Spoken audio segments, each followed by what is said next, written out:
a knot, you can even use this as an aerial sling or a hammock already, or even as a basic for the aerial silk practice, because with the knot here, you've got that secure base here, you can do a lot of stuff.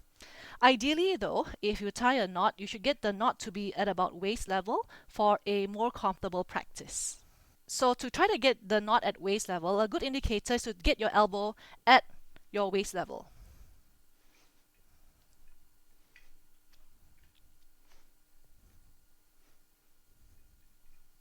There you go. So if you're worried about whether the knot's going to come off, it's not going to. As long as you press this down, it's actually quite secure. Easy to pull off, but not easy for it to come undone.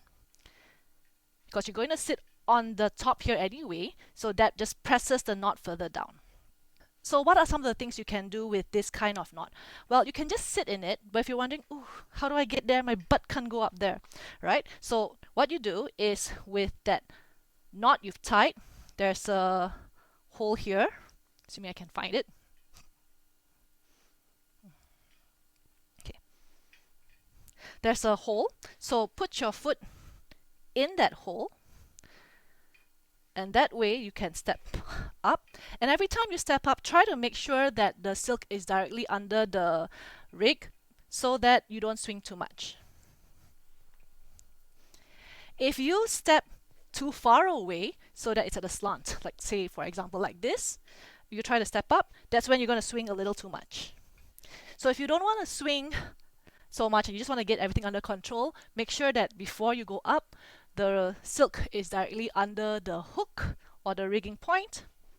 That way, it won't swing that much.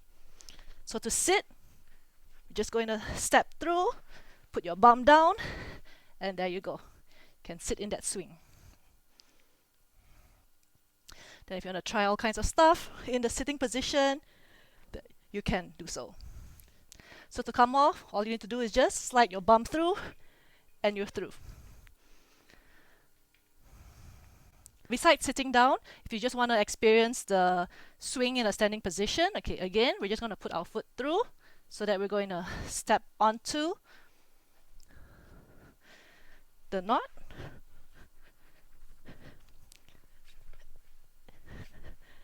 Okay, my ceiling's a little bit low, but if it was tall enough, you could probably fit through the entire sling. Just going to come down.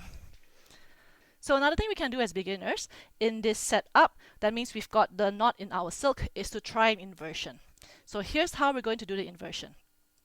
First of all, we're going to separate the silk, making sure that the knot is somewhere about our waist level. For me, I'd like to make sure that the free end of the silk is facing me rather than away. So we're going to turn our body so that we can go in between the silks like this. We have each hand holding the silk. So we're going to go on tiptoe to try to get the knot onto our lower back. So we're going to walk a little bit forward and start leaning back and adjust to get the knot onto our lower back, just below our waist, like here.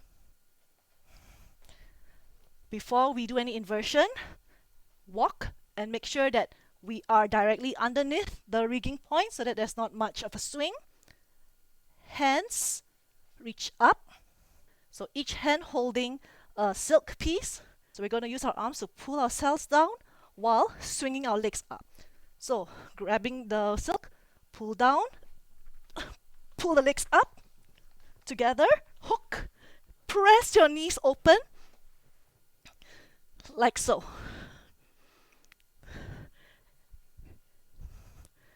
Okay, press the knees open.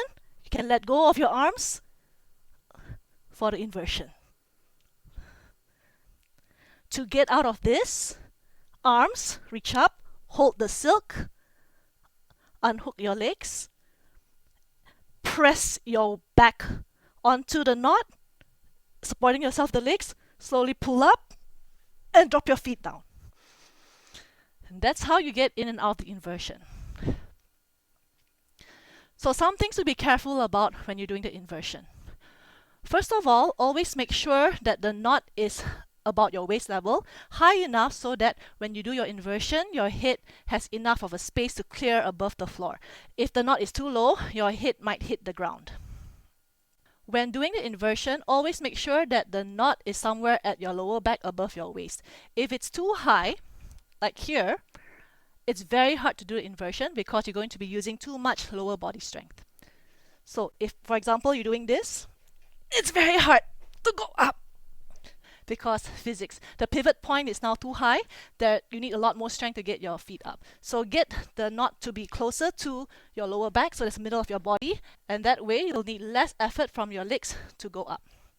Before going up, always make sure that you are directly under the rigging point, because if you go up when you're not under the rigging point, for example like this, when you invert, you're going to swing too much. And for beginners, that could be really scary. Make sure that you lean back, because if you don't lean back, also it's very hard to get your feet up. So lean back so that you can get your feet up. Your arms should reach up as much as possible so that there is less effort needed to get your feet up. If your arms are too close to you, you can probably still invert if you have the lower body strength, but if you don't, you might find it too difficult to go up. So it's easier actually if your arms are reaching up. But if you have the strength, you can actually still do it even if your arms are low.